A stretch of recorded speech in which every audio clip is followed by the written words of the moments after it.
साथियों, हम लोग पेश हैं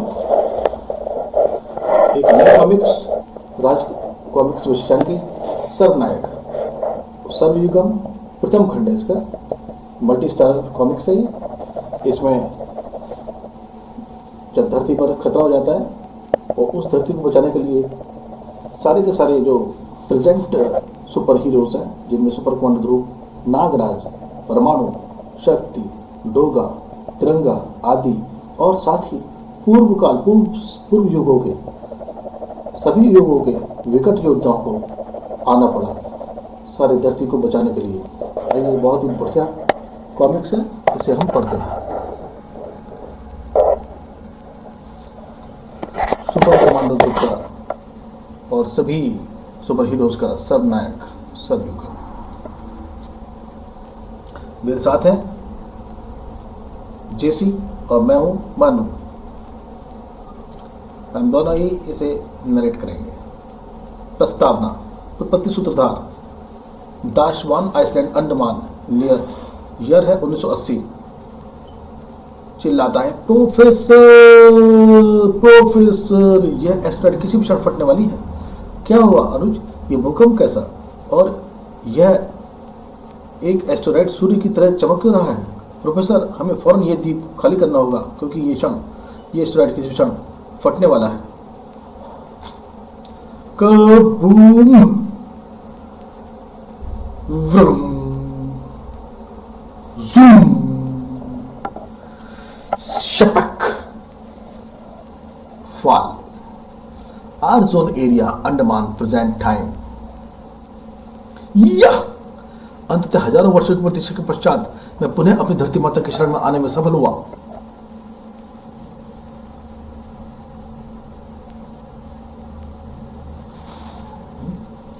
संजय गुप्ता पेश करते हैं प्रथम अध्याय आरंभ।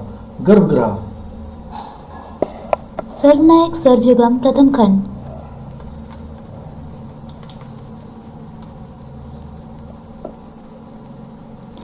Indian Space Research centre, new Delhi, present time. Readings और सैटेलाइट सिग्नल्स बिल्कुल स्पष्ट है साथियों। यह एस्टेरॉइड बेल्ट अपनी पूर्व निर्धारित दिशा छोड़कर पृथ्वी के रुख कर रही है। स्ट्रेंज, एस्टेरॉइड बेल्ट्स कभी भी कक्षा को इस प्रकार नहीं बदलती हैं। मैक्स, आपका क्या कहना है? प्रोबर्ट, इसमें कोई शक नहीं कि यह एस्टेरॉइड ऐसे बिहेव कर रहे हैं जैसे इनमें सोचने समझने की शक्ति है, और इन्होंने अचानक कहीं और जाते जाते पृथ्वी को अपना निशाना चुन अपना रुख इधर कर लिया है। स्थिति बेहद गंभीर है प्रोफेसर न्यूक्लियस। ये एस्टेरॉइड बेल्ट सैकड़ों एस्टेरॉइड्स से भरी हुई है और इनमें से प्रत्येक एस्टेरॉइड का व्यास कई सौ वर्ग मील का है। यानी इन एस्टेरॉइड्स के पृथ्वी पर गिरने से पृथ्वी का वही हश्र होगा जो कि यदि एक फुटबॉल पर माउंट एवरेस्ट टूटकर गिरने से फुटबॉल का होगा। यानी कुछ ही घंटों में पृथ्वी और संपूर्ण मानव जाति का अस्तित्व इस ब्रह्मांड से सदा के लिए मिट जाने वाला है। परिस्थितियां तो यही कहती है नागराज। इस आपदा से निपटने का कोई तो काउंटर प्लान होगा प्रोबर्ट, वरना इन हालात में आप सभी ब्रह्मांड दर्शकों को यहाँ नहीं बुलाते।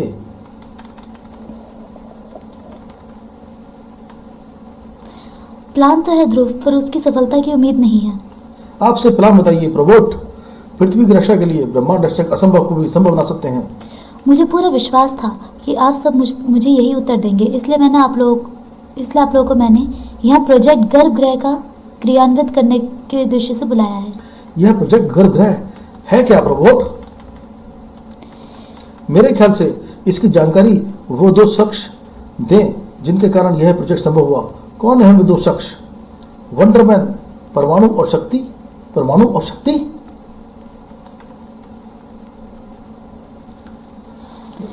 विगत कई वर्षों से नासा, इसरेक, इंडियन स्पेस रिसर्च सेंटर और विभिन्न देशों के अंतरिक्ष अनुसंधान केंद्र अंतरिक्ष से एस्टेरॉइड्स के रूप में आने वाली खतरों से पृथ्वी को सुरक्षित करने के लिए एकजुट होकर प्रयासरत है।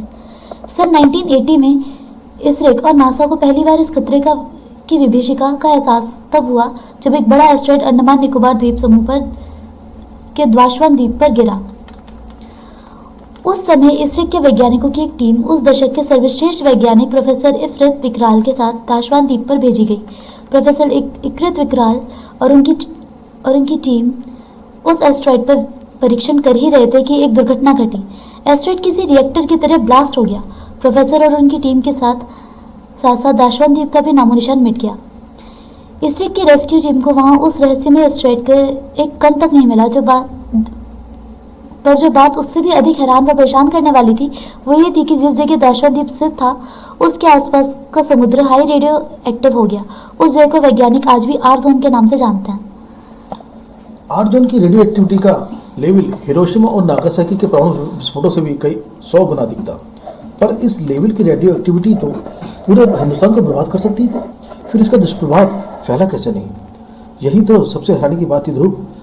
इसरिक टीम के रिएक्टर मीटर कुछ क्षणों तक तीव्र रेडियो एक्टिविटी कैच करते रहे, फिर पूरा समुद्र ऐसे शांत हो गया जैसे वहां कुछ था ही नहीं। तुम्हारा मतलब वो विनाशकारी रेडियो एक्टिविटी चंद क्षणों में ही गायब हो गई बिना किसी को नुकसान पहुंचाए? एग्जैक्टली। बहुत तलाशने के बाद भी समुद्र तल से दाशवान एस्टेरॉयड या किसी भी प्रकार का मलबा या अवशेष नहीं मिला। तीव्र रेडियो एक्टिविटी ने सब कुछ विखंडित कर दिया था। हाँ, विशेषज्ञों का यही मानना है। एस्टेरॉयड की तीव्र रेडियो एक्टिविटी एकाएक लोप कैसे हो गई, यह रहस्य कभी सुलझ नहीं पाया। पर एक बात साफ थी, यदि उस एस्टेरॉयड जैसे 2-3 और इस पृथ्वी पर गिर जाते तो पृथ्वी धूल कणों की तरह ब्रह्मांड में लोप हो जाती।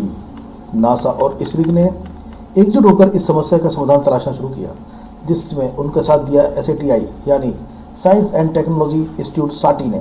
समस्या विकट थी, जिसका समाधान तलाशने 25 साल लग गए। सन 2005 में नासा, इसरो और साटी की अगुवाई में इस समस्या के स्थायी समाधान हेतु कार्य प्रारंभ करा गया और यही समाधान था प्रोजेक्ट गर्भगृह।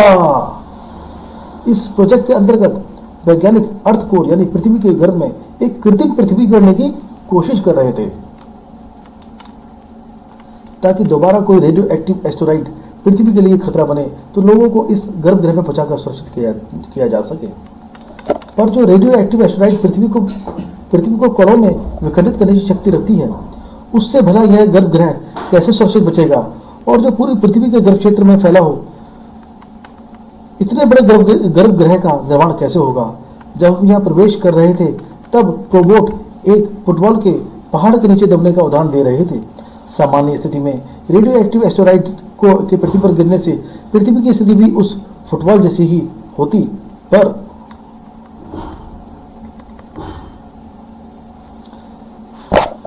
मान लो कि फुटबॉल के ब्लैडर यानी चमड़े की भीतरी झिल्ली जिसमें हवा भरी होती है की जगह मजबूत टाइटेनियम का ब्लैडर हो, तब क्या होगा? तब पहाड़ टूटने से फुटबॉल की सिर्फ ऊपरी सतह पर प्रभाव पड़ेगा, परंतु भीतरी सतह सुरक्षित रहेगी। बिल्कुल सही समझे नागराज। अब पृथ्वी को फुटबॉल समझो और गर्भगृह को टाइटेनियम का ब्लैडर। मेरा दूसरा प्रश्न अभी भी अपनी जगह है। परमाणु संपूर्ण पृथ्वी के व्यास जितने विशाल गर्भगृह का निर्माण कैसे होगा? निर्माण तो हो चुका है नागराज। व्हाट? मैक्स कोटिन ठीक कह रहा है दोस्तों। मैक्स कोटिन के नेतृत्व में साटी ने पृथ्वी के केंद्र में गर्भगृह को निर्मित कर लिया है। हमें एक अति शक्तिशाली एटॉमिक कोलाइडर चाहिए था जो पृथ्वी को चीरते हुए उसके केंद्र तक पहुंच सके और भूगर्भ के आंतरिक संरचना व निर्माण से होने वाले परिवर्तनों का ख्याल रखते हुए इनर कोर के ऊपर एक गर्भगृह निर्मित कर सके। उस कोलाइडर का नाम है परमाणु। परमाणु की शक्तियों से मैं पहले ही परिचित था। मेरे पिता माइकल कोटिनो की हत्यारिन मैडम फॉक्स और वैम्पायर डॉल को खत्म किया था परमाणु ने। परमाणु ही वो शख्स है जो एक बार पूर्व शक्ति के साथ पृथ्वी के केंद्र तक जा चुका था। प्रोबोट द्वारा निर्मित एंटी लावा सूट की सहायता से मेरे अग्नि शक्ति रूप के साथ परमाणु पृथ्वी के गर्भ में जा चुका था। माइकल कोटिनो और साटी के बारे में जानने के लिए पढ़े परमाणु का विशेषांक हाहाकार। परमाणु और शक्ति की पृथ्वी के गर्भ की पूर्व यात्रा के बारे में जानने के लिए पढ़े मल्टी स्टार कोलाहल। एंटी लावा सूट सिर्फ आधे घंटे तक ही परमाणु को सुरक्षित रख सकता था। जब मैक्स और प्रोफेसर न्यूक्लियस ने परमाणु और मेरे समक्ष प्रोजेक्ट गर्भगृह का प्रस्ताव रखा, तब इन दोनों की सहायता से मैंने एक विशेष सूट तैयार किया। उस सूट को हमने नाम दिया परफोरेटर 16। इसका निर्माण विशेष रूप से पृथ्वी के केंद्र तक पहुंचने के लिए और वहां के 13,000 डिग्री फ़ारेनहाइट तापमान में सर्वाइव करने हेतु किया गया था। उस सूट में लगे शक्तिशाली कैमरे लगातार हमारा संपर्क परमाणु और शक्ति से बनाए रख सकते थे।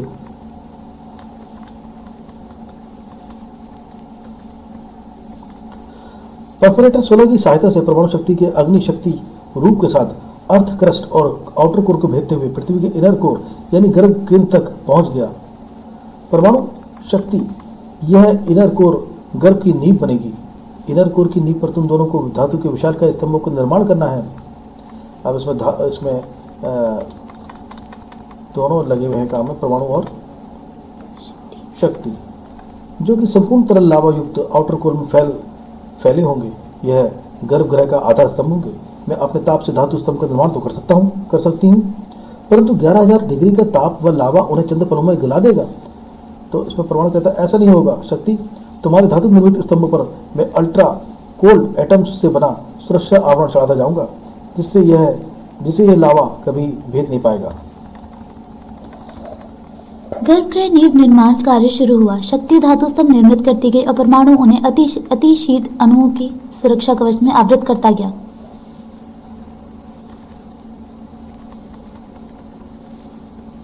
नींव निर्माण के उपरांत गर्भगृह का निर्माण आरंभ हुआ। ऑक्सीजन, एल्यूमिनियम, सिलिकॉन, लौह, मैग्नीशियम युक्त इस मेंटल में इन सभी तत्वों के साथ टाइटेनियम युक्त गर्भगृह का निर्माण हुआ। भूमिगत मेट्रो स्टेशन की तरह गर्भगृह के भी अलग अलग एंट्रेंस व एग्जिट स्टेशन होंगे, जो कि विश्व के सभी ग्रहों के सभी देशों के महानगरों से भूमिगत रूप से जुड़े होंगे। यानी संपूर्ण पृथ्वी के नीचे गर्भगृह तैयार भी हो गया और इसकी दुनिया को खबर भी नहीं है। ऐसा ही है नागराज, गर्भगृह की गोपनीयता सही समय आने तक बनाए रखना आवश्यक था, परंतु अब स्थितियां ऐसी हैं कि हमें समय से पूर्व ही गर्भगृह को दुनिया के सामने लाना होगा। सन 1980 में जो एस्ट्रॉइड दाशवान द्वीप पर गिरा था, वैसे ही रेडियो एक्टिव एस्ट्रॉइड्स की बेल्ट पृथ्वी की ओर तेज गति से बढ़ रही है। मानव जाति के बचने की अंतिम उम्मीद गर्भगृह है। फिलहाल गर्भगृह में पूरी वर्ल्ड पॉपुलेशन को प्रदान करने हेतु पर्याप्त ऑक्सीजन, खाद्य सामग्री, जलापूर्ति व बिजली है, किंतु मात्र 3 दिनों के लिए। 3 दिनों में ही आपूर्ति समाप्त हो जाएगी। दूसरी बड़ी समस्या, पृथ्वी की संपूर्ण आबादी को इतने कम समय में सुरक्षित गर्भगृह कैसे पहुंचाएंगे। हालांकि यह टनल्स, गर्भगृह के टनल्स जो हैं, संपूर्ण विश्व के चप्पे चप्पे से गुजरती हैं, पर इसके प्रवेश व निकास द्वार 196 ही हैं, जिनसे पूरी विश्व आबादी को गर्भगृह में इतने कम समय में पहुंचाना लगभग असंभव है। कितना समय है हमारे पास? एस्ट्रॉइड बेल्ट की बढ़ती गति को देखकर लगता है कि 8 घंटे या उससे भी कम।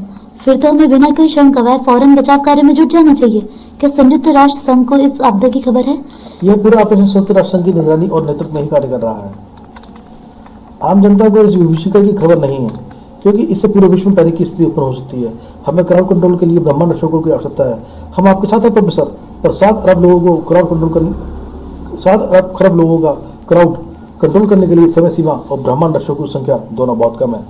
समय सीमा बढ़ाना हमारे हाथ में नहीं है, हमें ब्रह्मांड रक्षकों की संख्या बढ़ानी होगी। सभी ब्रह्मांड रक्षक अपने विशिष्ट मित्रों से अतिशीघ्र संपर्क स्थापित करो और उन्हें इस विभीषिका से अवगत कराओ।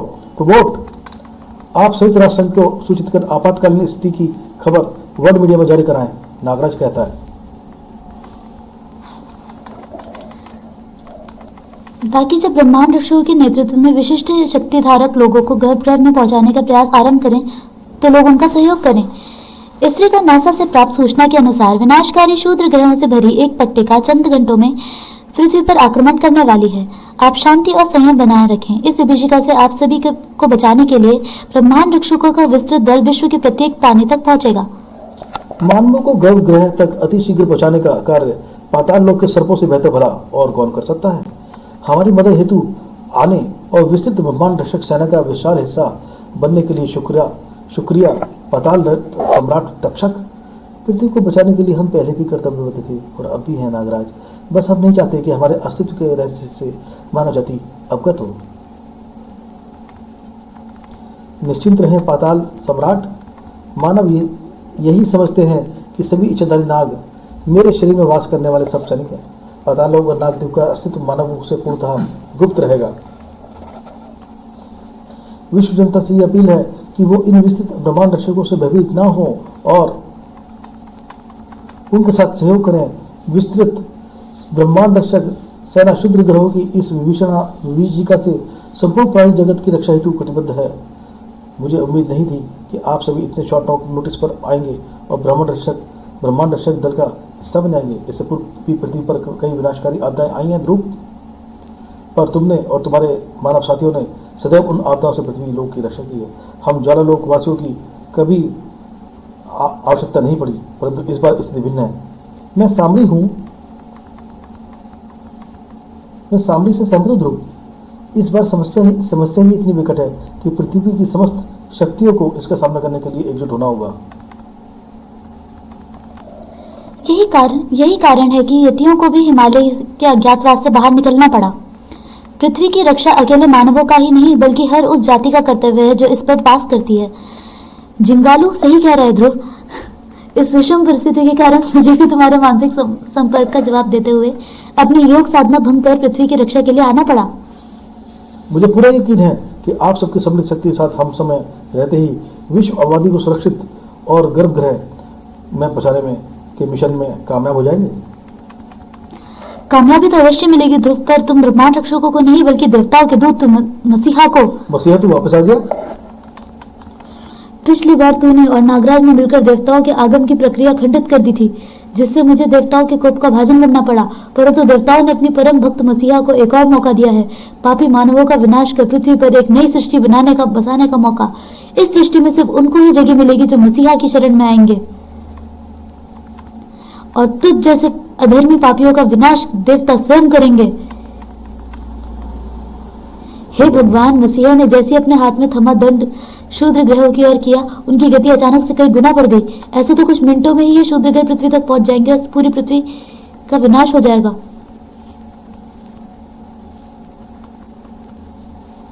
विनाश तो होगा ध्रुव, लेकिन सिर्फ अधर्मियों और पापियों का। इसके बाद मसीहा अपने भक्तों के साथ पृथ्वी के घर में एक नई सृष्टि का निर्माण करेगा। हा हा हा हा हा। इसी के साथ प्रथम अध्याय समाप्त। मसीहा का आगमन हो गया। द्वितीय अध्याय आरंभ। पूर्वजों की धरती प्रथम भाग। ये पूर्वजों की धरती के बारे में बात होगी। महर्षि कश्यप निवास स्थान सतयुग। सतयुग का समय है। स्वर्ग हेतु लड़ना महर्षि कश्यप की समस्त संतानों का एक अधिकार है, और जो भी हमारे अधिकार से बचत करने की चेष्टा करेगा हम उसका दमन कर देंगे। कुचल डालो शिरोमणि को गजम। अंत घड़ी में अपने इष्ट को स्मरण कर ले भ्राता।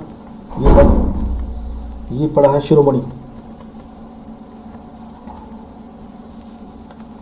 क्रियाक बढ़ाक, क्योंकि आपके विपरीत हम अपने भ्राता पर प्रहार करना एक अपराध समझते हैं। अपने इष्ट से इसी अपराध के लिए क्षमा मांग रहे थे हम, क्योंकि अब हमारे हाथों आप सभी भ्रातागण अपनी इस धृष्टता और उद्यमता के लिए बुरी तरह मार खाने वाले हैं। भड़ाक तड़ाक। हमने तो अपने इष्ट गुरु बृहस्पति का स्मरण कर लिया है भ्राताश्री। शिरोमणि ने ये कहते हुए उन सब अपने भाइयों को पटाई शुरू कर दी है। धाक एक दफा लात भी पड़ी है। आहा। अन्य सभी भ्राताओं को पथभ्रष्ट करने में सर्वोपरि योगदान आपका रहा है ना। भ्राता सब सुर एक लात पड़ी धाक सब सुर के, इसलिए दंड के भागीदार भी आप ही सर्वाधिक हैं। हम पर किया हुआ आप भ्राताओं का प्रहार तो हम क्षमा कर देते, परंतु हमारे पिता महर्षि कश्यप की आज्ञा का अवहेलना हम नहीं कर सकते। आप सब अपने पिता का अपमान किया है, उसके लिए शिरोमणि आप सबको कठोरतम दंड देगा। शिरोमणि अपने पिता कश्यप के अपमान का बदला ले रहा। क्षमा करो भ्राता शिरोमणि, क्षमा कर दो। देवी अदिति, महर्षि कश्यप शिरोमणि को रोकिए, वो हमारे पुत्रों का वध करने पर उतारू है। किस चिंतन में है देवगुरु? अपने शिष्य को रोकिए, अन्यथा उसके हाथों अनर्थ हो जाएगा। रोकना तो पड़ेगा महर्षि, अन्यथा सचमुच अनर्थ हो जाएगा। जरा नक्षत्रों की वर्तमान स्थिति पर दृष्टि तो डालिए। रक्षा करो। यह विकट स्थिति इतनी शीघ्र उत्पन्न हो जाएगी, इसकी तो हमने कल्पना भी नहीं की थी। अभी तो सृष्टि का संपूर्ण से स्थापत्य और स्वर्ग स्थापना भी क्षेत्र है, भी शेष है। इस संकट से हम कैसे निपटेंगे देवगुरु? निपटना तो पड़ेगा महर्षि, वो भी यथाशीघ्र। त्रिदेव इस संकट में हस्तक्षेप नहीं कर सकते। देवता और दैत्य स्वर्ग हेतु प्रतियोगिताओं में व्यस्त हैं, उन्हें भी स्थिति नियंत्रण के लिए नहीं भेजा सकता। तो आखिर इस कार्य को करेगा कौन? वही जिसका जन्म ही सृष्टि के उद्धार हेतु हुआ है, आपका पुत्र शिरोमणि। शिरोमणि, रुक जाओ पुत्र, इन्हें इनके किए का उचित दंड मिल चुका है। जो आज्ञा गुरु श्रेष्ठ। स्वर्ग हेतु प्रतियोगिता में भाग लेने के लिए आप सभी को समान अवसर प्रदान किया गया था, परंतु आप सब स्वयं को योग्य सिद्ध करने में असफल हुए। अतः इस प्रतियोगिता में सिर्फ देवता और दैत्य ही भाग लेंगे। और ध्यान रहे, यदि आगे आप में से किसी ने भी किसी प्रकार का व्यवधान उत्पन्न करने की चेष्टा की तो अगली बार मैं शिरोमणि को नहीं रोकूंगा। आज सभी यहाँ से प्रस्थान करें। अब इन सबको जो है प्रस्थान करने के लिए बोलते, चलो पुत्रों, यहाँ ठहरना अब हित का नहीं है। स्वर्ग का विचार त्याग कर वापस लौट चलो नाग पुत्रों। अभी लौट जाने में ही सदगति है माते, परंतु अपने अपमान का बदला देवगुरु बृहस्पति और शिरोमणि से लेने हम अवश्य लौटेंगे माते। हमारे साथ है शिरोमणि, पुत्र शिरोमणि, देवगुरु।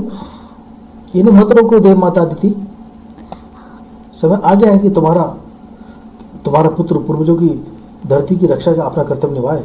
हम कहाँ जाने गुरुश्रेष्ठ, शीघ्र ही ज्ञात हो जाएगा बस। ये कौन सा स्थान है गुरुश्रेष्ठ? इस स्थान की दैविक अनुभूति इससे किसी दैवीय स्थल के होने की पुष्टि कर रही है। सही समझे, यह एक दिव्य स्थल है, परंतु इस स्थल के बारे में तुम्हारी जिज्ञासा हम बाद में शांत करेंगे। अभी तुम्हें एक अति महत्वपूर्ण कार्य करना है। आदेश करें गुरुश्रेष्ठ। सुनहरी झील की तलहटी में चमकते उस दिव्यास्त्र को निकाल कर लाना है। छपाक। जो आज्ञा गुरुश्रेष्ठ। यह स्वर्ण जल कोई साधारण जल नहीं लगता। जैसे जैसे हम तलहटी की ओर बढ़ रहे हैं, सृष्टि के आरंभ के दृश्य पिता श्री महर्षि कश्यप और माता श्री अदिति द्वारा ज्येष्ठ भ्राता श्री सूर्य के निर्माण, अदिति और देव भ्राताओं और दिति द्वारा दैत्य भ्राताओं के जन्म के दृश्य, जल की सघनता बढ़ती जा रही है। अधूरे स्वर्ण जल में कुछ दृश्य दिख रहे हैं। अब इस तरह के दृश्य दिख रहे थे उन्हें कि माता पिता और अपने पूर्व जन्म के, अपने इस जन्म के जो है सारे उन्हें दृश्य दिखे। ओहो, हमारे इस दिव्यास्त्र की ओर बढ़ते ही दृश्य परिवर्तन होने लगा। ये तो हमारे बाल्यकाल के दृश्य आ गए, जहाँ हम गुरुदेव भ्राताओं के साथ गुरुश्रेष्ठ बृहस्पति के आश्रम में शिक्षा ग्रहण कर रहे थे और दैत्य भ्राताओं के साथ गुरु शुक्राचार्य जो दैत्य गुरु हैं उनके आश्रम में। क्या यह दिव्यास्त्र हमें यह दृश्य दिखा रहा है? सत्य जानने का एक ही मार्ग है, गुरुश्रेष्ठ के आदेश इस दिव्यास्त्र को इसके स्थान से निकाल लिया जाए। उफ, इसे स्पर्श करते ही आंखों को चौंधाने वाला स्वर्णिम प्रकाश चहु और फैल रहा है।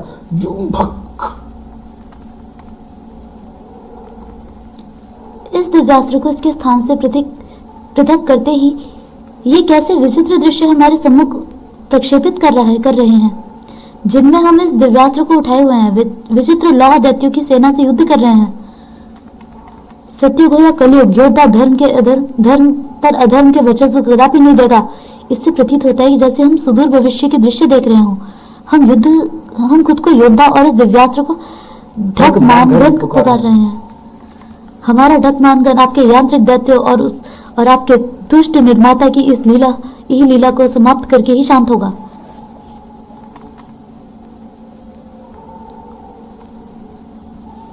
इन दृश्य से हमारे मस्तक में भीषण पीड़ा उत्पन्न हो रही है और अब फेफड़ों में श्वास भी समाप्त हो चुकी है। हमें शीघ्र ऊपर पहुंचना पड़ेगा। प्रशंसनीय बस, स्वर्ण सारणी से इस दिव्यास्त्र को केवल इसका योग्य धारक ही बाहर निकाल सकता था। यह कैसा अद्भुत मायाजाल था गुरुश्रेष्ठ। और भला इस दिव्यास्त्र का क्या करेंगे? अभी जिस स्थान पर खड़े हैं वत्स, यह स्वयं प्रजापति ब्रह्मा का निवास स्थान ब्रह्मलोक है। यह स्वर्ण सारणी ब्रह्मा की ही सृजन शक्ति का स्रोत। इस सृष्टि की प्रत्येक रचना को इसी स्वर्ण सारणी से हुई है। इस स्वर्ण सारणी में प्रत्येक प्राणी का संपूर्ण जीवन छिपा हुआ है। स्वर्ण सारणी गोता लगाने वाले को उसका भूत और भविष्य दोनों दिखा देती है, अर्थात जो अंतिम दृश्य में दिखाई दे रहे थे वो हमारे भविष्य के थे। सही समझे वत्स?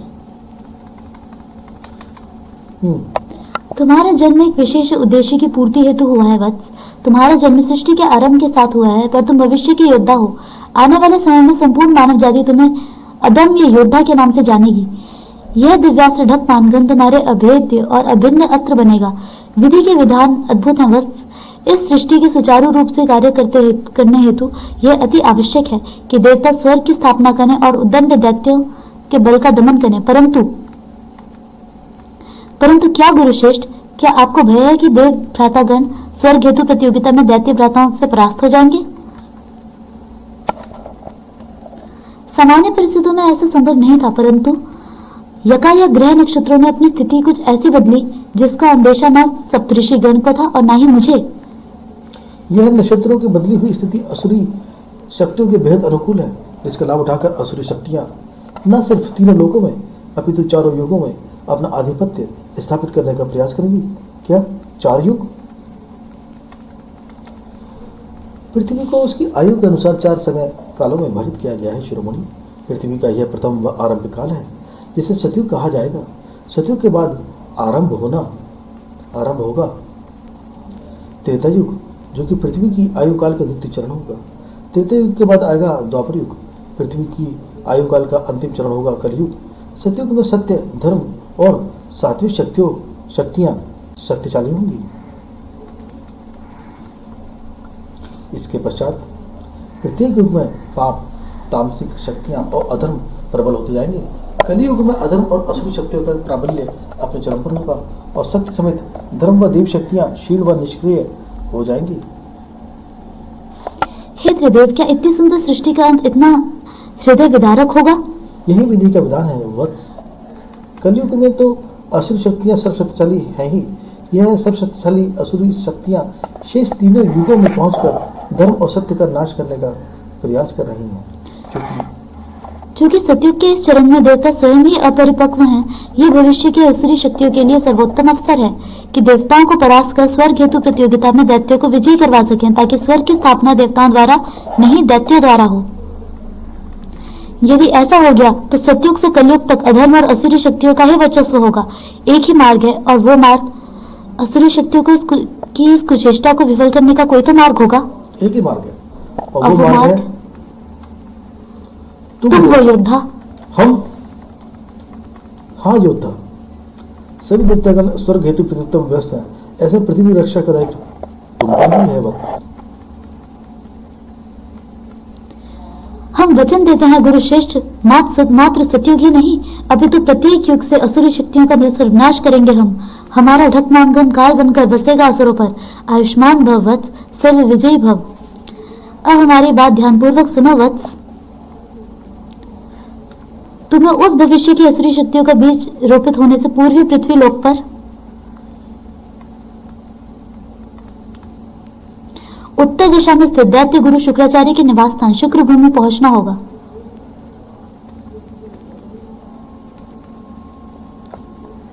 शुक्र भूमि की कंदराओं में, जो कि धरती की गर्भ तक जाती हैं, एक समाधि स्थल है जो कि कराल स्थल के नाम से जाना जाता है।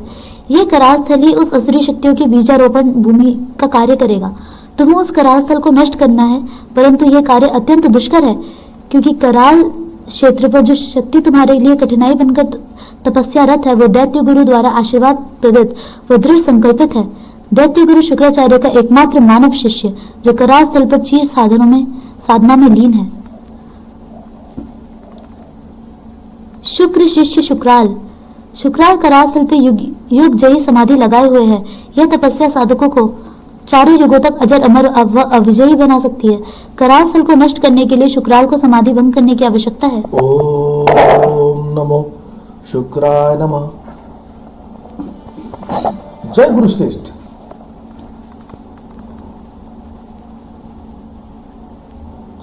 भड़ाक नहीं।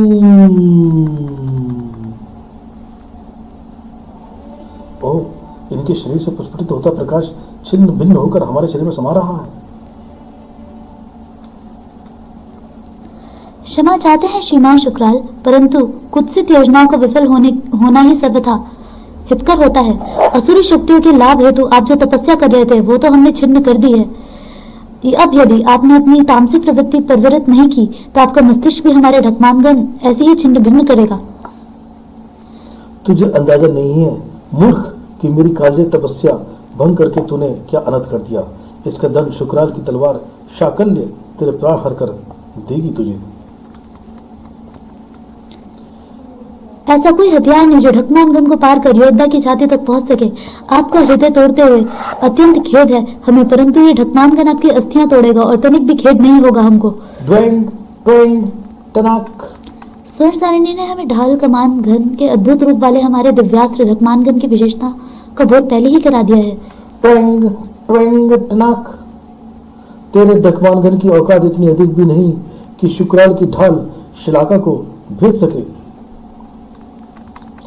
टनाक, टनाक। किसकी क्या औकात है, इसका निर्णय अगले क्षण हो जाएगा श्रीमान शुक्राल, जब ढकमानगन आपका मस्तक फोड़ेगा। खनाक बहुत चलती है तेरी जीवा, अगले क्षण ही तेरे मस्तक के साथ कटकर सदा के लिए शांत हो जाएगी। अरे ये कैसा मायावी प्रकाश है जो हम दोनों को चपेट में ले रहा है। ज़ूम, वक। युगम धरित्री अस्यः। कहाँ आ गए हम? ये कौन सा स्थान है? द्वितीय अध्याय प्रथम भाग समाप्त। द्वितीय अध्याय पूर्वजों की धरती, द्वितीय भाग आरंभ। काजीरंगा अभयारण्य, असम, वर्तमान काल। हे भेड़िया देवता, आंखों पर विश्वास नहीं हो रहा। लगता है जलती हुई चट्टान सीधे काईगुला से ही टकराई है। यह मर गया है पर जीवित है। पर तीव्र वेग से टकराई चट्टान और उससे निकलती तीव्र आग ने इसके शरीर को पर कड़ी काई की परत को सुखाकर इसे लंबी बेहोशी में पहुंचा दिया है। हाँ, कहाँ गिरते हुए देखा था तुमने उस जलती हुई चट्टान को? उत्तर की ओर पुराने दलदली क्षेत्र के पास पूरा आसमान इन जलती चट्टानों से भरा हुआ है।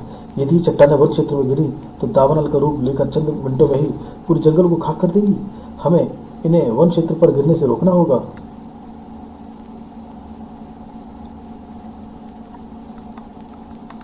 आसमान से और जलती हुई चट्टानें गिर रही हैं। यह तो पूर्वजों की धरती की ओर गिर रही हैं। हमें फौरन इस दुर्गम स्थान तक पहुंचना होगा। ठहरो भेड़िया, पूर्वजों की धरती जंगल का वर्जित क्षेत्र है। कोई भी प्राणी उस ओर नहीं जाता। ये है भेड़िया।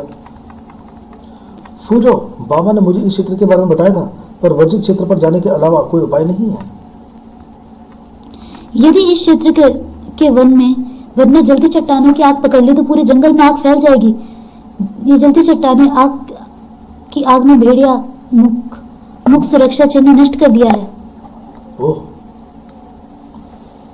घाटी में उस ओर से तेज प्रकाश उठ रहा है। जलती चट्टान उसी जगह गिरी होगी। पूर्वजों की धरती पवित्र स्थान माना जाता है। यहाँ आने से देवता और पूर्वज नाराज हो सकते हैं। इस वन और वहां के वन्य प्राणियों की सुरक्षा ही भेड़िया का परम कर्तव्य है। गरुड़, भेड़िया और गरुड़ का संवाद चल रहा है। फिर इसके लिए पूर्वज नाराज हो या देवता नाराज हो, भेड़िया इसकी परवाह नहीं करता। यह क्या है? पहाड़ों को तराश कर बनाई गई विशालकाय पाषाण प्रतिमाएं। इनमें एक प्रतिमा तो मेरे गुरु भोकाल की भी है। पूर्वजों की प्रतिमाएं। आश्चर्य की बात है, मैंने कभी इस प्रकार धरती पर आग लगते नहीं देखी। आसपास की धरती जल रही है। ये पूरी जगह बेहद गर्म हो रही है। खड़ खड़, यहाँ हमारे अलावा भी कोई है? धाड़। अजीबो गरीब प्राणी हो तुम दोनों। कहीं ये सब बखेड़ा तुम दोनों पशु मानवों की तो खड़ी किया हुआ नहीं है? धट्टाक। कौन है तू नीले राक्षस? तेरे जैसा प्राणी तो इस जंगल में कभी नहीं देखा मैंने। अति क्रूर को राक्षस बोलता है पुष्पमानव। बता, क्या मायाजाल फैला रहा है तू?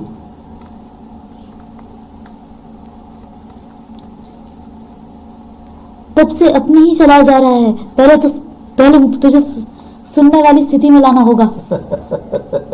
हे भेड़िया देवता मदद। भेड़िया देवता की मदद हो रही है अब। भटाक। इस जगह की सारी गर्मी तेरे दिमाग पर ही चढ़ी हुई लगती है। भेड़िया देवता की गदा तेरा उन्माद जल्दी ठंडा कर देगी। अब तो शक्ति को गुंजाइश ही नहीं रहेगी। तो अवश्य कोई मायावी आसुरी शक्ति है। और असुरी शक्तियों से अति क्रूर अपनी क्रूरता से ही निपटता है। तो यह है अति क्रूर। इस नीले राक्षस में तो बहुत जान है। नीला राक्षस अति क्रूर। तुम्हारे गदा का वार झेल कर भी खड़ा हो गया। देखते हैं आसमान की ऊंचाई से गिरकर भी ये खड़ा होता है नहीं। और उसने उठा के फेंक दिया अति क्रूर को, भेड़िया ने।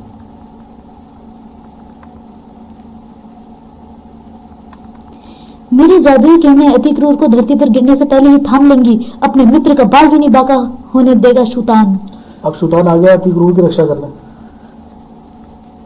अब तुम दोनों शैतान अपनी खैर मनाओ। Zoom zoom zoom zoom. हमला। कोबी, तुम तो कोबी हो ना? सम्मोहन सम्राट शैतान यहाँ। जूम भाग। अरे भेड़िया कहाँ गया? युगम धरित्री अस्य। पूर्व काल के महारथियों, स्वागत करिए अपने प्रतिद्वंदी दल के प्रथम महारथी का। युगम के साम्राज्य में स्वागत है बुल्फानो नरेश कोबी उर्फ जंगल के जल्लाद भेड़िया का। गुरु भोकाल व पूर्वजों की धरती की प्रतिभा वाले महारथी ये सब बन पड़े हैं। द्वितीय अध्याय समाप्त हो गया। तृतीय अध्याय आरंभ, क्षुद्र ग्रहों का आगमन।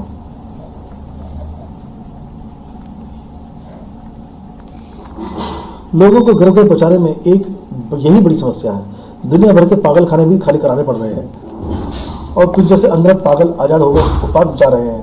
पागल देवताओं के दूत मसीहा को पागल बोला तूने? पागल देवताओं के दूत मसीहा को पागल बोला तूने? देवताओं को कोप कहर बनकर टूटने वाला है तुम पर, लोगों पर। अफसोस दरियल बाबा, फिलहाल यहाँ सिर्फ एक ही चीज टूटने वाली है, तुम्हारा दुनिया का मसीहा बनने का ख्वाब। Boom bam boom. Perfect timing guys. Timing और परफेक्ट होती ध्रुव। ब्रह्मांड रक्षक की फ्रीक्वेंसी पर तुम्हारा भेजा मैसेज मिलते ही हम प्रोबोट के पास पहुंच गए थे। Boom max. प्रोबोट ने कोमेट डेमोलिशन क्राफ्ट तैयार कर लिया बडाम पर। एंड टाइम पर ऑर्डिनेंस दुगना करना पड़ गया। हम ऑर्डिनेंस जितना ऑर्डिनेंस हम लाए थे उतना तो वो अकेले ही ला रहा है। डोगा के सामने दादागिरी नहीं चलती, चाहे धरती का हैवान हो या अंतरिक्ष की चट्टान। डोगा हर घुसपैठियों की धज्जियां उड़ा देता है। लो अब डोगा भी आ गया। बड़ा बूम दुम दुम धुम। मूर्खों, तुम्हारा गोला बारूद और वैज्ञानिक शक्तियां दैवीय शक्तियों से पार नहीं पा सकती। तेरे पास तो इनमें से फिलहाल कोई शक्ति नहीं है। क्यों ना शर्त उससे पार करने में से की जाए। धड़ाक बूम बुडुम। अफसोस तुम्हें अंदाजा नहीं है कि इस बार तुम लोग कितने गलत हो। मसीहा की शक्ति इस बार अनंत और अविनाशी है। हा हा हा हा हा। Boom boom boom. सुना है कि तू ब्रह्मांड की बड़ी से बड़ी शक्ति का मुकाबला कर सकता है नागराज। जरा देखें कि देवताओं की शक्ति का मुकाबला तू कैसे करेगा। इसके आदेश पर यह जल्दी चट्टानें मुझ पर मिसाइल की तरह वार कर रही हैं। बटाम। क्या यह मसीहा इतना शक्तिशाली हो गया है कि एस्टेरॉइड और कॉमेट्स जैसी ब्रह्मांड शक्ति को कंट्रोल कर सके? नहीं, पिछली बार भी परग्रही शक्ति गलती से ही मसीहा के हाथ लग गई थी, जिसे वो संभाल नहीं सका। इस बार भी अचानक इसे मिली शक्ति के पीछे भी कोई और ही माजरा है। कॉमेट से निकलती आग आसमान में जाल की तरह फैलकर अपने घेराव धीरे धीरे समेट रही है। मैं सही समय पर तुम तक पहुंच गया स्टील, वरना यह भीषण तापमान तुम्हारे स्टील के शरीर को नुकसान पहुंचा सकता था। तिरंगा और डोगा का क्राफ्ट भी नष्ट होते देखा मैंने। उनकी चिंता मत करो स्टील। प्रोबॉट ने सिर्फ डोगा के लिए ही स्पेशल कॉस्ट्यूम तैयार नहीं की है। ध्रुव अपनी टीम तैयार कर रहा था। सिचुएशन गंभीर हो रही है गाइस। इन कॉमेट्स की संख्या इतनी अधिक है कि इन्हें किसी भी स्थिति में गिरने से नहीं रोका जा सकता। आसपास का एरिया अभी भी सिविलियन से पूरी तरह खाली नहीं है। कॉमेट्स के फैले अग्निजाल से निकलती लपटें और गिरती हुई अनगिनत छोटी बड़ी चट्टानें उन्हें नुकसान पहुंचा सकती हैं। सामरी, क्या तुम अग्निजाल से बरसती आग को अपने त्रिशूल में समेट सकते हो? कोशिश कर सकता हूं ध्रुव, यह विचार तो मेरे दिमाग में आया ही नहीं। हाँ, तरकीब तो कारगर हो रही है। जिंगालू, तुम अपने यति मित्रों के साथ मिलकर आसमान से गिरती चट्टानों को कैच कर वापस फेंकने का प्रयास करो और इस कार्य में किरीगी तुम्हारी मदद करेगा, अपने मानसिक ऊर्जा से एक शक्तिशाली गुलेल का निर्माण करके। पर आसमान से गिरती चट्टानों का निशाना बनाने का क्या फायदा ध्रुव?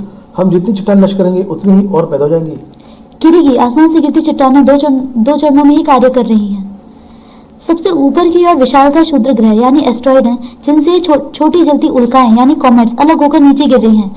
यही कॉमेट्स आसमान में अग्निजाल फैला रहे हैं और धरती पर मास्क मिसाइल की तरह बरस रहे हैं। हमारा टारगेट ये कॉमेट्स नहीं बल्कि वो क्षुद्र ग्रह हैं जिनसे ये कॉमेट्स उत्पन्न हो रहे हैं। वूम, ज़ूम, ज़ूम। भड़क। जिंगाल और उसकी यति सेना आसमान से बरसती जलती चट्टानों को कैच करके तुम्हारी ओर उछालेंगे, जिन्हें तुम अपनी मानसिक ऊर्जा से तैयार की हुई विशाल गुलेल की मदद से मिसाइल की तरफ क्षुद्र ग्रह पर दागोगे। तिरंगा दूसरी टीम का मोर्चा संभाल रहा था। नाग साथियों, यहाँ मौजूद सभी सिविलियंस और अन्य प्राणियों को सुरक्षित शुद्ध गर्भगृह तक पहुंचाने का जिम्मेदार तुम पर है। आप सभी नाग शक्तियां धरती में सुरंग तैयार करने में दक्ष हैं। आप सब मिलकर चुटकियों में विशाल सुरंग तैयार कर सकते हो। ये नाग शक्तियां हैं। तिरंगा इधर मोर्चा संभाल रहे हैं। आप सब अलग अलग गुटों में बंटकर धरती के नीचे विशाल सुरंग तैयार करेंगे। आपके साथ धनंजय और स्वर्ण नगरी सेना कार्य करेगी।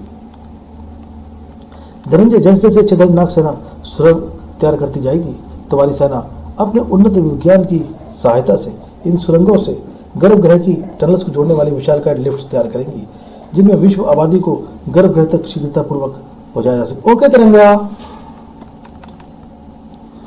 और दो फौलाद मसीहा के खिलाफ टीम अप हो चुके थे। नॉन स्टॉप फायर करो इस पर, सोचने समझने का मौका भी मत दो कम वक्त को। Boom boom boom. वार तो हम दोनों इस पर नॉन स्टॉप ही कर रहे हैं। इतने वार के बाद एक पूरी बटालियन का सफाया हो जाता। पर इस पर कोई खास पड़ता नजर नहीं आ रहा। अब फर्क भी नहीं पड़ेगा, इसके परखच्चे बुड़ेंगे। अब वक्त पड़ेगा ही, परखच्चे बुड़ेंगे। प्रोबोट ने तुम्हारी मेगा गन का पावर्स 100 टाइम्स एम्पलीफाई कर दी है।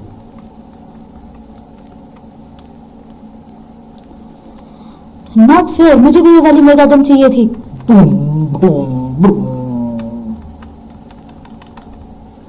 हमारे सम्मिलित वार इसके कवच पर असर डाल रहे हैं। कितना मनोरम दृश्य है। सभी सुपर हीरोज एकजुट होकर लड़ रहे हैं। मुझे तो ब्रह्मांड रक्षक के पुराने दिन याद आ गए। एक टीम बनाकर लड़ रहे हैं। लगता है मैं ही अकेले रह गया। परमाणु बोल रहा है, अरे नहीं, एक शख्स को मेरी पार्टनरशिप की जरूरत दिखाई पड़ रही है। वो एक शख्स है जो अकेला पड़ गया है। भड़क भड़क बूम। ये जलती हुई चट्टानें मिसाइल्स की तरह इन विशालकाय क्षुद्र ग्रहों से निकल रही हैं। इन्हें नष्ट करना तो इनकी आर्डिनेंस फैक्ट्री को नष्ट करना ही जैसा होगा। भड़क भड़क। इन क्षुद्र ग्रह को नष्ट करने के लिए मुझे अपना आकार बढ़ाना होगा। नागराज अपना आकार बढ़ाने के लिए लगते हैं आगे। हे देव कालजयी, ये क्या है? ये क्षुद्र ग्रह तो वास्तव में कोई असुरी शक्ति है जो कि मुझे घेरने का प्रयास कर रही है। धार धार धार धार, ताकि मुझ पर एक साथ वार कर सके। इन कॉमेट्स के समृद्ध वार ने दिमाग को बुर्दे चकरा दिया है। उफ, मैंने इन क्षुद्र ग्रहों का मुकाबला करने के लिए अपना आकार बढ़ाया था, पर योजना उल्टी पड़ती नजर आ रही है।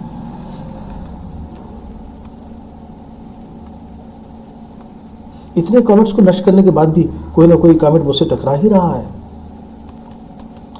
ब्लाम। पर मुझे अपनी सारी इच्छा शक्ति लगाते हुए इन कॉमेट्स के हमलों के बावजूद भी इन क्षुद्र ग्रहों को पीछे धकेल लगा। डोंट वरी पार्टनर, परमाणु आ गए हैं। जब दो सूरमा एक साथ मिल जाएंगे तो कयामत को भी पीछे धकेल देंगे। परमाणु सही समय और सही साइज में आए, अब तो वाकई कयामत धकेल देंगे।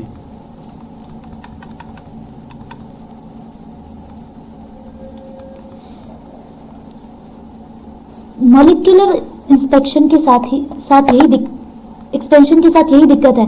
जहाँ मॉलिक्यूलर कॉन्ट्रैक्शन सूक्ष्म रूप से मेरे शरीर के अणुओं के अति सघन बना देती है, वह मॉलिक्यूलर एक्सपेंशन उनकी सघनता घटा देती है। यदि ऐसे 1 दर्जन कॉमेट्स मुझसे इस स्थिति में टकरा गए तो मेरे अणु हमेशा के लिए विखंडित हो जाएंगे। हमारे अति विशालकाय शरीर आसानी से इन कॉमेट्स का निशाना बन रहे हैं, पर इन क्षुद्र ग्रहों को पृथ्वी की कक्षा से बाहर अंतरिक्ष में धकेलने का कोई दूसरा मार्ग नहीं है।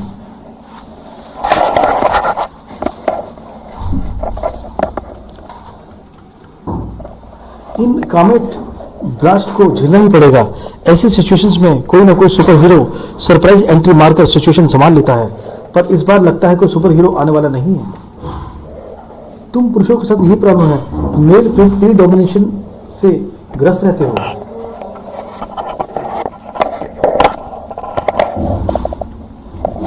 सिचुएशन संभालने सुपर हीरोइन भी तो आ सकती है। शक्ति भी तो आ गई है। शक्ति? मैं तो सिर्फ फ्रीडम ऑफ स्पीच का प्रयोग कर रहा था, मैंने तो कुछ बोला ही नहीं था। अपनी ऊष्मा शक्ति से मैं इस कॉमेट्स को अपनी यार खींचकर पिघला दूंगी। तुम दोनों का नुकसान नहीं पहुंचा पाएंगे। तुम थे कहां अब तक? ये शूद्र के दरअसल पाषाण राक्षस हैं, परम विध्वंसकारी असुरी शक्तियों में से एक, परंतु इस असुरी शक्ति का उल्लेख मात्र ही शास्त्रों पुराणों में किया गया है। इसे जागृत करने की प्रक्रिया इतनी जटिल और दुष्कर है कि कभी इस शक्ति के इससे पूर्व जागृत किए जाने का उल्लेख नहीं मिलते। यानी इस मुसीबत को किसी ने इनविटेशन देकर यहाँ बुलाया है क्या? मसीहा ने? मसीहा क्या, कोई भी मानव पाषाण राक्षसों को जागृत नहीं कर सकता। इस मुसीबत की उत्पत्ति का पता लगाने की कोशिश कर रही थी। कुछ पता चला? इन्हें बुलाया किसने ये छोड़ो, भगाई कैसे ये बताओ। इतनी बात तो तय है कि जिस भी शक्ति ने पाषाण राक्षसों का आह्वान किया है, मसीहा उसका ही दूत है जो पाषाण राक्षसों के लिए पृथ्वी पर दिशा निर्देशक का कार्य कर रहा है। पाषाण राक्षसों से पृथ्वी के निकट आने से मसीहा की शक्ति बढ़ रही है और मसीहा पाषाण राक्षसों को पृथ्वी की ओर आने के लिए किसी प्रकार से गुरुत्वाकर्षण बल दे रहा है। यानी साधारण शब्दों में कहा जाए तो इन शुद्ध ग्रहों को पृथ्वी तक पहुंचने से रोक दिया जाए तो इनकी और मसीहा दोनों की शक्तियां क्षीण हो जाएंगी। उम्मीद तो यही है। तो भैया, उम्मीद पर दुनिया कायम है। इनको रोकने का बंदोबस्त करो। ऐसे कब तक धक्का-मुक्की करते रहेंगे? यही तो समस्या है कि इन्हें रोके कैसे। जिस आह्वान शक्ति ने इन्हें जागृत किया है वो निरंतर इन्हें पृथ्वी की ओर खींचती रहेगी। असुरी शूद्र ग्रहों के इतने बड़े समूह को एक साथ रोकना मुश्किल है। ऑप्शन सोचने दो। इन्हें किसी दूसरे सोलर सिस्टम में धकेल देते हैं। इन्हें ब्रह्मांड के दूसरे कोने में भी धकेल दोगे तो भी ये वापस आ जाएंगे। इन्हें किसी ब्लैक होल में धकेल दें। अपने विकराल आकारों में हम खुद को भी ब्लैक होल में खींचने से नहीं रोक पाएंगे। वैसे भी आसपास कोई ब्लैक होल नहीं दिख रहा है। अगर ब्लैक होल निर्मित कर दिया जाए तो ब्लैक होल अंतरिक्ष के वो गुरुत्वाकर्षण क्षेत्र होते हैं जो ब्रह्मांड की किसी भी वस्तु या ऊर्जा को अपने भीतर समा सकते हैं। यदि हम एक कृत्रिम ब्लैक होल का निर्माण करें तो इन शुद्ध ग्रहों से छुटकारा पाया जाता है। ऐसा मेरा प्लान है। Boom bam. सबसे पहले मुझे और परमाणु को अपने सामान्य आकार में आना होगा। यानी कुछ देर के लिए इन सभी शुद्ध ग्रहों को संभालने का पूरा दायित्व तुम पर होगा शक्ति। मैं सभी को अकेले अधिक देर तक नहीं संभाल सकती। तुम दोनों को जो भी करना है जल्दी करना होगा।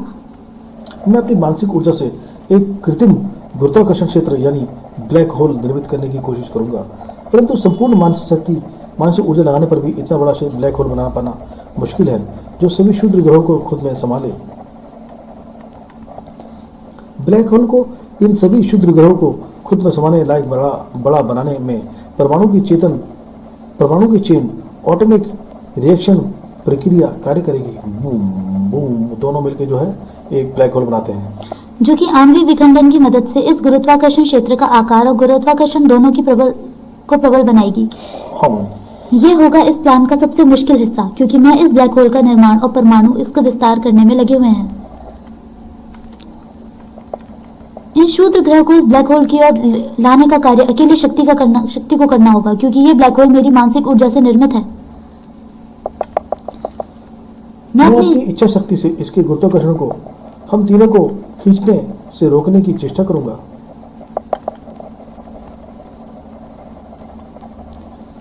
मुझे अपनी इच्छा शक्ति तब तक बनाए रखनी होगी जब तक ये सभी शूद्र ग्रह ब्लैक होल में नहीं समा जाते। अगर हम वास्तविक आकार में आना होगा वरना वो भी ब्लैक होल में खींच जाएगी।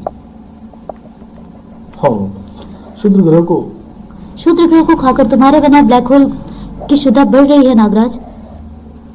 मुझे इस बात का अंदेशा था। मेरी इच्छा शक्ति भी अब जवाब दे रही है।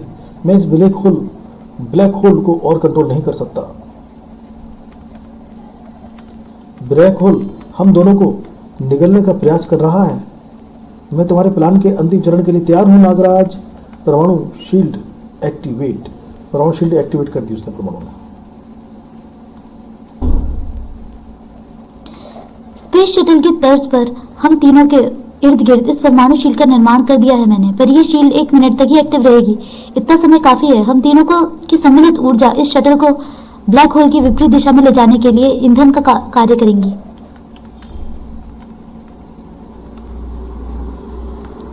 तुम्हारी स्कीम काम कर गई Nagraj. Now back to mother अर्थ।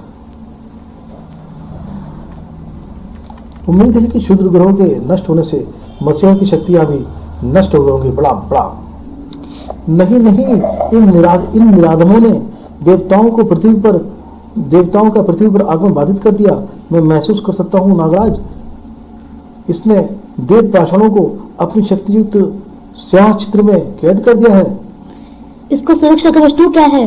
रुको नहीं, फायर करते रहो। घोर दंड मिलेगा तुम सबको। सर्वनाश होगा तुम्हारा। फिलहाल तो तुम्हारा हो रहा है।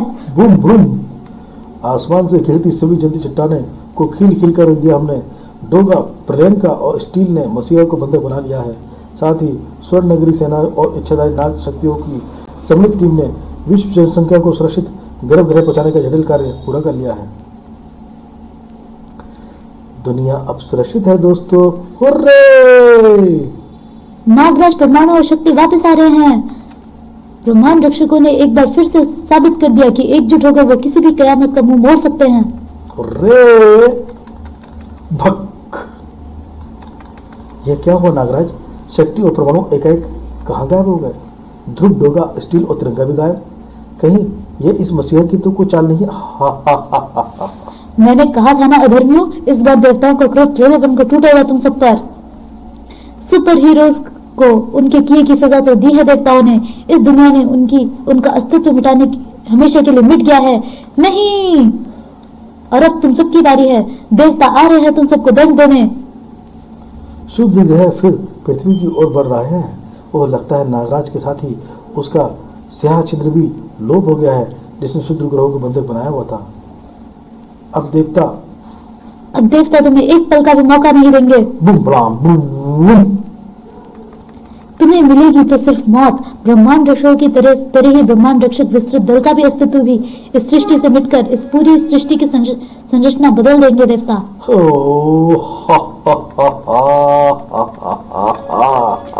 तृतीय अध्याय समाप्त। चतुर्थ अध्याय आरंभ। युगम क्षेत्र। ये सर्वयुगम। अद्भुत है यह एहसास, जैसे हमारी आत्माएं शरीर को त्याग कर नितांत प्रकाश ऊर्जा से भरे हुए किसी सागर में तैर रही हैं। क्या हम सब मर गए हैं?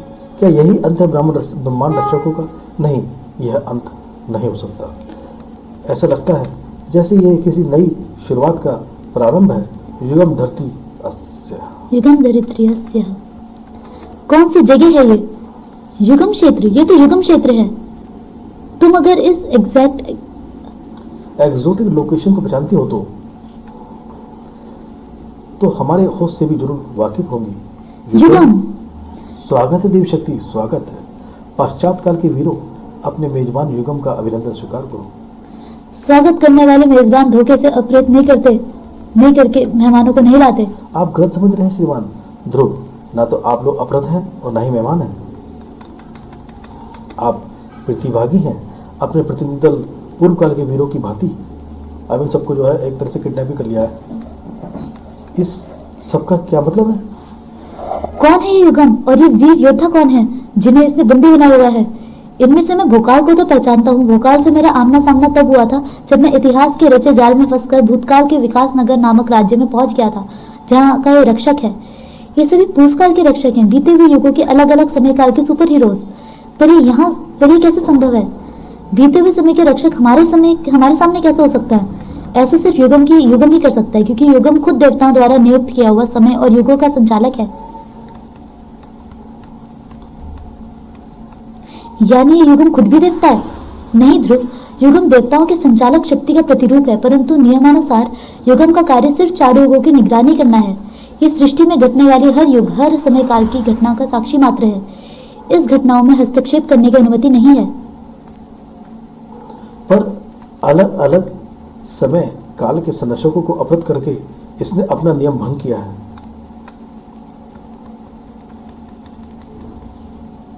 नियम और कानून समय के गुलाम हैं और समय युगम का गुलाम है। युगम और सब नायक प्रतियोगिताओं में संबंधित आप सबके हृदय में घुमड़ रहे सभी प्रश्नों का उत्तर दूंगा मैं।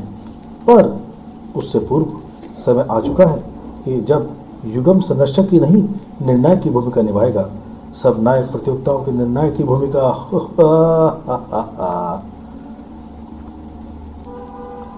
सभी पूर्व काल के संरक्षकों को स्वतंत्र कर दो। अवधि।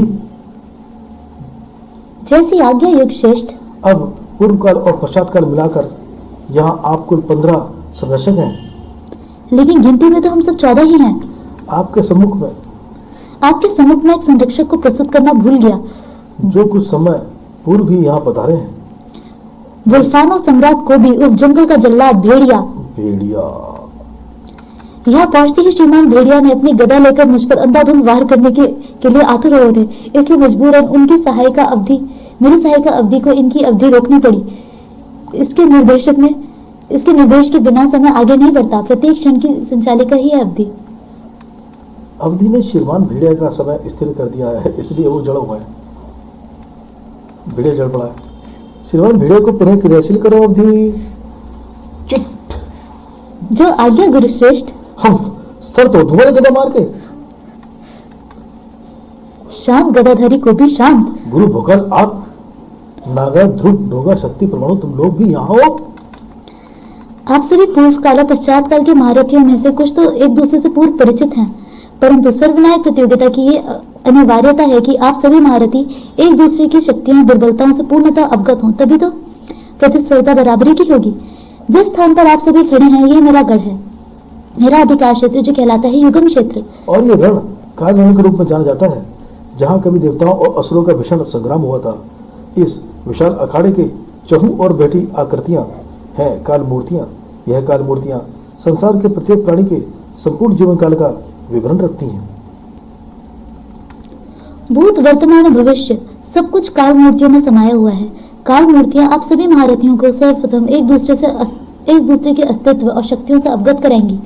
काल मूर्तियां पूर्वकाल के महारथियों के मस्तिष्क में पश्चात काल के महारथियों की जानकारी और पश्चात काल के महारथियों के में पूर्वकाल की जानकारी प्रक्षेपित करेंगी। अदम्य योद्धा है विकास नगर का रक्षक महाकवि भोकाल। नागराज की शक्तियों का कोई सानी नहीं है, ताकत का पहाड़ नहीं, माउंट एवरेस्ट है ये नीति पुत्र योद्धा। तो बेहतरीन युद्ध कौशल, जज्बे, जुनून और आदित्य साहस से भरे हैं श्रीमान डोगा जी।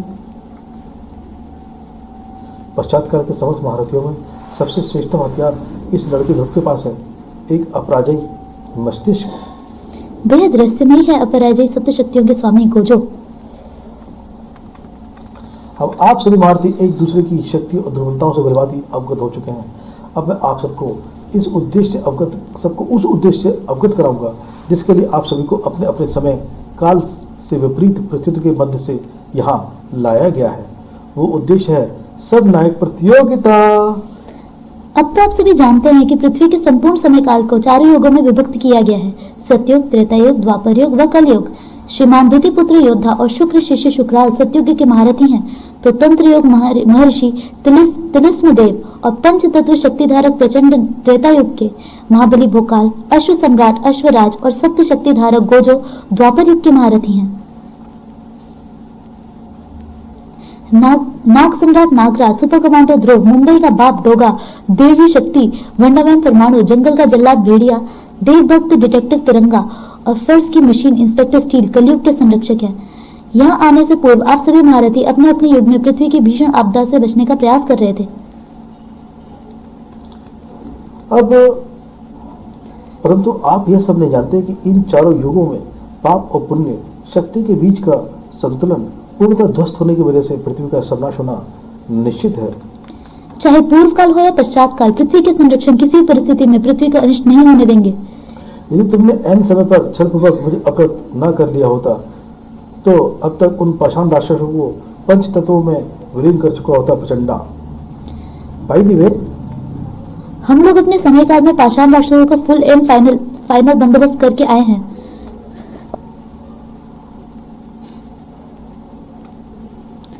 Sorry to disappoint you mister Parmanu, पर आप लोगों की पृथ्वी से लोप होते ही पाषाण राक्षसों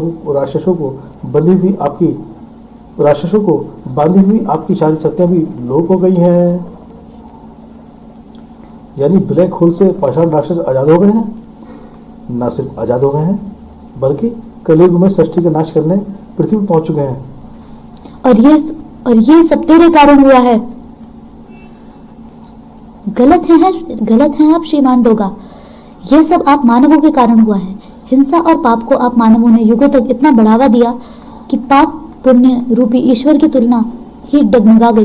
सतयुग, त्रेतायुग, द्वापर में मिलकर ही मानवों ने इतना पापाचार नहीं किया जितना अकेले कलयुग में किया गया है, और अब मानवों के पाप का घड़ा भर चुका है। 4 युगों में बटे समय चक्र की भी अपनी सीमाएं हैं। जितना असीमित पाप चारों युगों में फैला हुआ है उसका भार अब समय चक्र नहीं उठा सकता। से तात्पर्य क्या है तुम्हारा? तात्पर्य यह है अश्व अग्नि अश्वराज कि समय चक्र को यदि एक कुम्हार की चाक समझा जाए तो पाप और पुण्य का संबंध पानी और मिट्टी का है। जैसे कुम्हार चाक पर मिट्टी और पानी के सही अनुपात से बर्तन का निर्माण करता है, वैसे ही विधाता समय चक्र पर पुण्य और पाप के सही अनुपात से सृष्टि की रचना करते हैं। आप पाप रूपी पानी पुण्य रूपी मिट्टी से कहीं अधिक अनुपात में समय चक्र धारा पर घूम रहा है। नतीजतन सृष्टि का विनाश निश्चित है। पर हर युग में पाप का सामना कर उसका विनाश और पुण्य की स्थापना करने वाले संरक्षक भी तो मौजूद हैं। बेशक, नाग सम्राट बेशक, इसलिए तो आप सबको यहाँ बुलवाया गया है, क्योंकि पाप पुण्य तुला के बिगड़े हुए संतुलन को अब आप लोग ही पुनः संतुलित कर सकते हैं। चारों युगों में बढ़े हुए पापाचार को कम करने का अब एक ही तरीका है, युग विनाश। युग विनाश। तुम बोलो। विधाता ने पाप के आधार पर समय चक्र को 2 भागों में विभाजित किया है, पूर्व काल यानी सतयुग, त्रेता युग और द्वापर युग, और पश्चात काल जिसमें अकेले कलयुग ही पाप के मामले में तीनों युगों पर भारी है। यदि संपूर्ण सृष्टि को विनाश से बचाना है तो पूर्व काल और पश्चात काल में से किसी एक काल को समय चक्र से सदा के लिए लोप करना होगा। लोप करना होगा? यह कैसे लोप है? ठीक वैसे ही मिस्टर ध्रुव, जैसे आप अपने कंप्यूटर की हार्ड डिस्क फुल हो जाने पर स्पेस बनाने के लिए बेकार की फाइल्स डिलीट करते हैं। पृथ्वी को ये 4 युग कंप्यूटर की बेकार फाइल्स नहीं है युगम, इन्हें डिलीट नहीं किया जाए। मानवों के लिए नहीं है, पर यह समझ लो मिस्टर तिरंगा कि संपूर्ण समय चक्र युगम का पर्सनल कंप्यूटर है, जिसमें युगम जब चाहे तब किसी भी समय काल की फाइल पर परमानेंट शिफ्ट डिलीट का बटन दबा सकता है। पर क्योंकि मेरा हृदय इस ब्रह्मांड इतना ही विशाल है, मैं आप सभी महारथियों को अपने युग को बचाने का अंतिम अवसर दे रहा हूँ।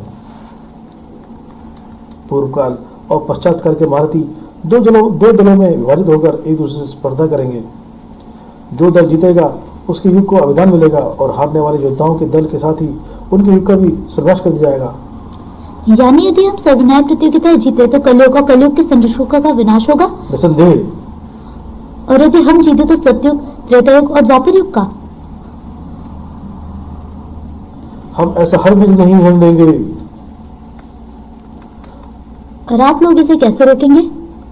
तेरी धुर्री उड़ा के। बड़ा फन्ने खा बना आ रहा है, युगों को तबाह करेगा। तेरी युगम चरित्र 80 की ऐसी की तैसी। नहीं, रुको डोगा। डोगा को रोकने की जगह तुम्हें इस युगम को रोकना चाहिए शक्ति। यह सही नहीं है, हमें युगम से नहीं उलझना चाहिए। अभी दिमाग एक फैसले पर नहीं टिक रहा, पर इतना तो साफ है कि युगम जो कह रहा है वो करने की कुव्वत भी रखता है। फिर भी उसकी बात यूं ही नहीं मान जा सकती। आखिर वह सृष्टि और मानव सभ्यता के अस्तित्व का सवाल है। हम श्रीमान ध्रुव जी के कथन से पूर्ण तरह सहमत हैं। युगम जी को इस प्रकार युगों को नष्ट करने की छूट नहीं दी जा सकती। फिर तो तथ्य स्पष्ट है मित्रों, हमें अपने साथियों की सहायता करनी चाहिए। मैं देवी शक्ति से सहमत हूँ। अपने समस्त संयुक्त बल का प्रयोग करके भी हम युगम के लेश मात्र क्षति भी नहीं पहुंचा सकते। किसी भी युग का हमें विनाश स्वीकार नहीं है। 15 सुपर हीरोज को एक जगह इकट्ठे हों तो दादागिरी नहीं दिखाते युगम बेटे। मेरी तो पूछ ही इसे धूल चटाने के लिए काफी है। जिन्हें नहीं आना वे ना आए। हमारा ढक्कन मानव मानगण अकेले ही श्रीमान युगम के अहंकार को ध्वस्त करने में हेतु पर्याप्त है। ठहरो योद्धा, हम भी तुम्हारे साथ हैं। सभी संरक्षकों का यही निर्णय है, तो हम भी साथ हैं। आप सबको युगम पर्याप्त समय देता है। अपना संपूर्ण बल लगाइए युगम को प्राप्त करने में। घोर आश्चर्य, ढकमानगन के अति भीषण प्रहार से भी इस महाशय के शरीर पर खरोच तक नहीं आई। जितना विष इसके शरीर में उगला है, मैंने उससे तो पूरी एक सेना पिघल जाए, पर इस पर तो कोई असर ही नहीं हो रहा। परमाणु ब्लास्ट भी बचा गया ये। महागुरु भोकाल की तलवार भी भेद न सकी इसका शरीर। मेघागन इतनी विफल कभी नहीं हुई। और ना ही भेड़िया देवता की गदा इसका कुछ बिगाड़ पा रही है। पूछ की भी अकड़ निकल गई भाई। 7 महाशक्तियों का प्रयोग करके देख लिया, कोई भी इस पर असर नहीं कर रही। इतने बारूद में तो पूरा पाकिस्तान उड़ा देता होगा। शक्ति और शुक्रान सही थे, हम सबकी सम्मिलित शक्तियां भी इसका कुछ नहीं बिगाड़ सकी। आप सबने अपने अपने दांव आजमा लिए, अब युगम की बारी है। अब भी जरा इन सुरमाओं को बताओ कि शेर पर सवा शेर क्या होता है। मैं तो आपके आदेश की प्रतीक्षा कर रही थी युग श्रेष्ठ। हा हा हा हा हा।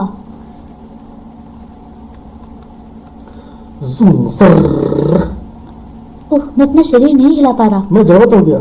गले से आवाज भी नहीं निकल रही। उफ, अंततः युगम की बजाय शक्तियों की चपेट में आ ही गए हम सब।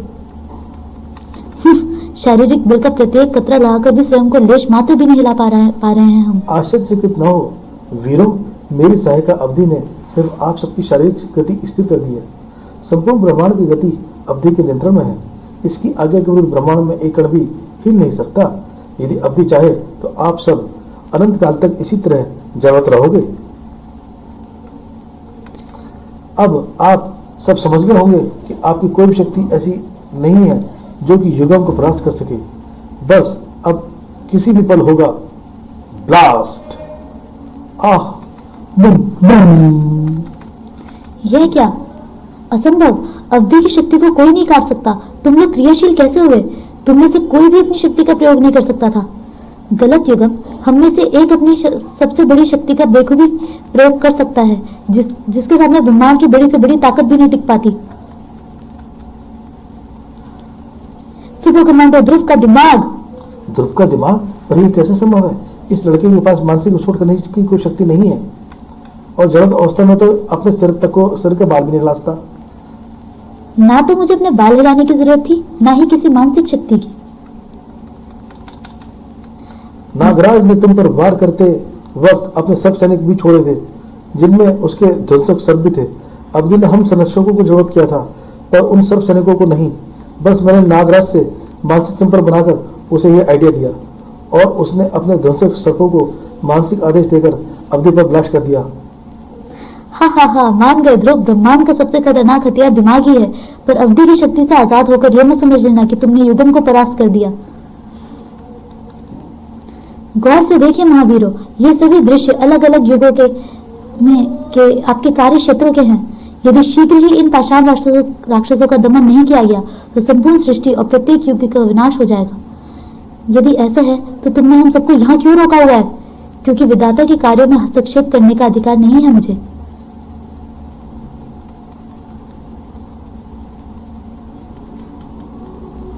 पाषाण राक्षसों द्वारा युग विनाश विधि का विधान है, जिसे कोई नहीं बदल सकता। अब निर्णय आप सबके हाथों में है। या तो सर्वनायक प्रतियोगिताओं में हिस्सा लेकर अपने अपने काल को बचाने का प्रयत्न करो, अन्यथा ना ही पूर्व काल बचेगा, ना ही पश्चात काल। सभी पश्चात काल के संरक्षकों को निर्णय लेने के लिए मंत्रणा करनी होगी। हम सभी सर्वसम्मति से ही निर्णय लेंगे। क्या यह सभी सर्वनायक प्रतियोगिताओं के लिए सहमत होंगे युग श्रेष्ठ? हा। तुम भी मानवों की तरह बातें करने लगे अवधि। सर्वनायक प्रतियोगिताएं तो होकर ही रहेंगी, फिर चाहे परिणाम कुछ भी हो। हम समस्त पूर्व काल के संरक्षक सर्वनायक प्रतियोगिताओं के लिए तैयार हैं। धरती पर न्याय और धर्म की स्थापना सतयुग, त्रेता युग और द्वापर युग में ही हुई थी। यदि यह 3 युग बचेंगे तो एक नए और बेहतर कलयुग का निर्माण होगा। हम भी सर्वनायक प्रतियोगिताओं के लिए तैयार हैं। यदि पूर्व काल के संरक्षक पाप शक्तियों का समूल नाश करने में सक्षम होते तो कलयुग पाप की त्रासदी में नहीं गुजर रहा होता। अपने युग की रक्षा और पाप उन्मूलन कर हम एक बेहतर भविष्य का निर्माण करेंगे। युगम धर्तृयस्य सर्वनायक अर्थात महानायकों का भी महानायक है।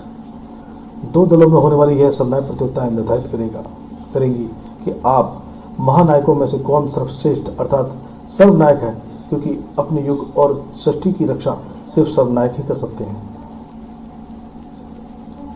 प्रत्येक पूर्व काल के महानायक के विरुद्ध पश्चात काल का एक महानायक होगा। सभी महानायकों को 5 भिन्न भिन्न चरणों में एक दूसरे से स्पर्धाएं करनी होंगी। 5 में से जो भी नायक 3 स्पर्धाएं जीतेगा वो विजयी होगा। इस प्रकार पूर्व काल या पश्चात काल जिस दल के महानायक सर्वाधिक विजयी होंगे वही दल सर्वनायक प्रतियोगिताओं में विजयी घोषित किया जाएगा। प्रतियोगिताओं के चरण उन्हें लड़ने वाले महानायकों की शक्ति के आधार पर निर्धारित किए जाएंगे। किस महानायक के विरुद्ध कौन महानायक उतरेगा, इसका फैसला दोनों दलों के कैप्टन करेंगे।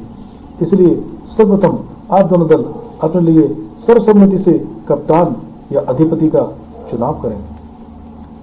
हमारी टीम का कैप्टन ध्रुव ही होना चाहिए। नहीं नागराज, कप्तान की जिम्मेदारी उठाने की क्षमता तुमने मुझसे कहीं अधिक है। हम इन प्रतियोगिताओं को हारने का रिस्क नहीं ले सकते। हमारी टीम के कैप्टन तुम होगे।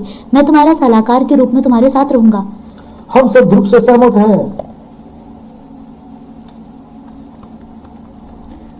सत्युग सृष्टि के आरंभ काल के प्रथम महारथी संरक्षक योद्धा ही हमारे अधिपति होने चाहिए। समझ चाहते हैं भ्राता भोकाल, किंतु युद्ध और सैन्य प्रबंधन का अनुभव आपको हमसे कहीं अधिक है। इन प्रतियोगिताओं में विजयी होने हेतु कुशल प्रबंधन अत्यंत महत्वपूर्ण है। अतः हमारा निवेदन है कि आप ही हमारे दल के अगुवा बने। ये तो ठीक कह रहा है भोकाल। तुम्हें ही हमारे दल की अगुवाई करनी चाहिए। हम नागराज को अपना कैप्टन चुनते हैं। हमारे अधिपति भ्राता भोकाल होंगे। अब सर्वप्रथम नागराज और भोकाल एक दूसरे से स्पर्धा करेंगे। यह चयन स्पर्धा होगी जिसमें जिस दल के कप्तान विजयी होंगे उस दल को प्रतियोगिताओं में अपने खिलाड़ी पहले उतारने का अवसर मिलेगा। हम तैयार हैं। मैं युग संरक्षक युगम अपने नेतृत्व में सर्वनायक प्रतियोगिताओं को आरंभ की घोषणा करता हूँ।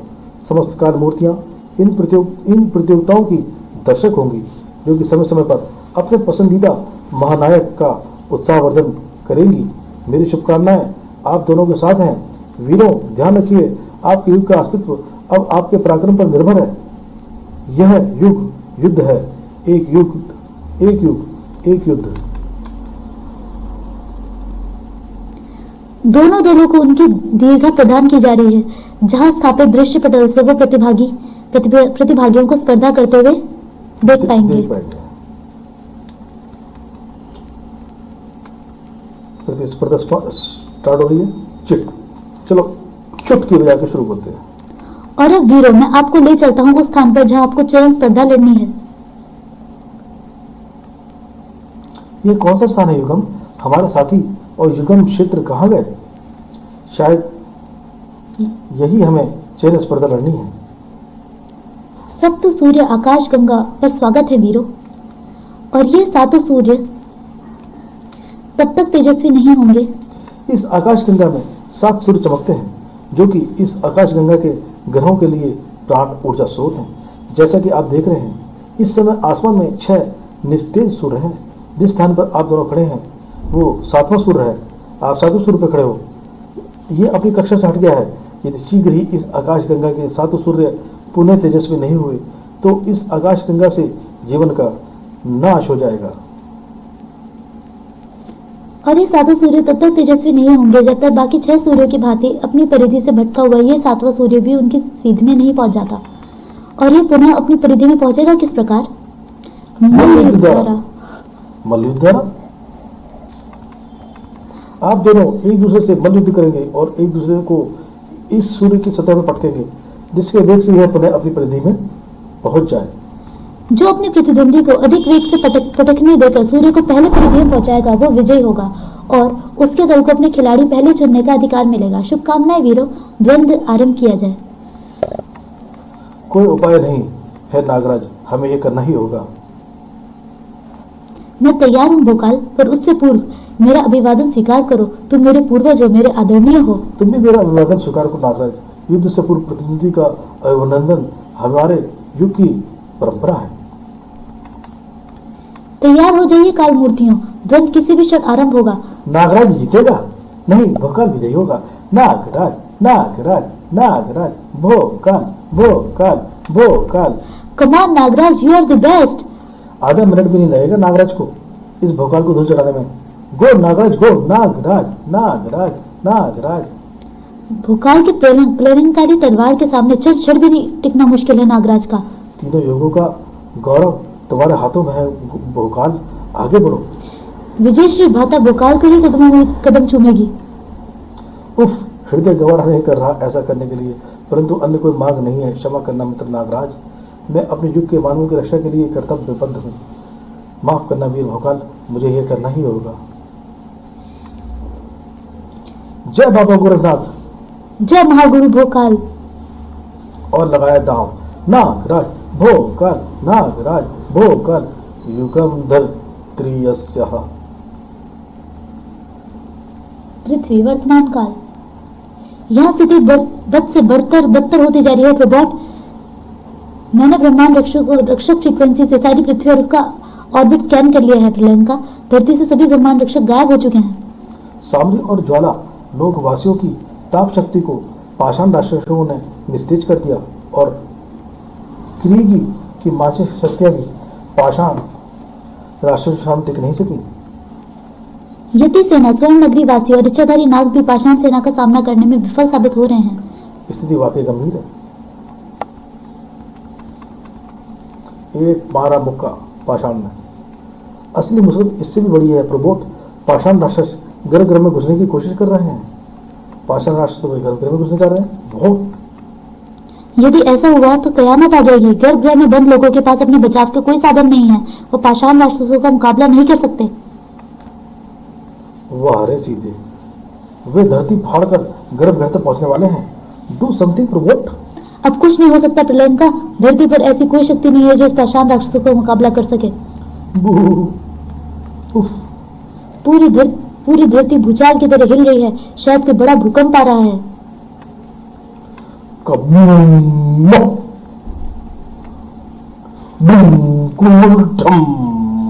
पाप बर्दाश्त नहीं। अपनी धरती, अपनी माता के हृदय पर पाप हरगिज बर्दाश्त नहीं है। सर्वशक्तिमान भीम का अडिग को। Oh my God. सब नायक प्रथम खंड समाप्त। आगामी भाग इसका रहेगा सर्व दमन, जिसे हम लेकर आपके सामने दोबारा से प्रस्तुत होंगे।